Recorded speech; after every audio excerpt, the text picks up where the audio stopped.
Hello everyone, আজ share করব বাতাবি লেবু মাখা রেসিপি। কোনো ছুরি টুরি নয়, আমরা ডিরেক্ট ব্যবহার করব এই বড় দা।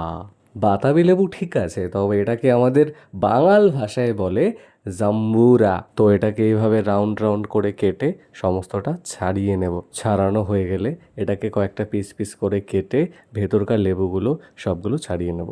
তারপর শুকনো লঙ্কা পোড়া আর প্রয়োজন মতো নুন দিয়ে এক্সের ওপর যত রাগ আছে তা ভেবে লঙ্কাগুলোকে ক্রাশ করে আর চাইলে প্রয়োজন মতো চিনি দিয়ে মিক্স করে আমাদের রেডি বাতাবি লেবু মাখা।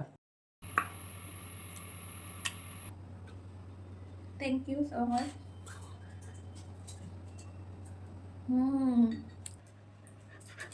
আমরা আজকে খাচ্ছি গুড়ের ভর্তা।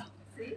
এটা ডায়লগে ছিল না, আমি যেটা ভালো বলবে, খুব ভালো হয়েছে বলবো, এরকম করবে, এরকম করবে। ওকে, হ্যাঁ নাও।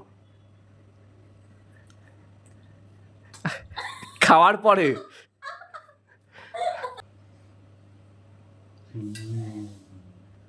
খেয়ে নাও।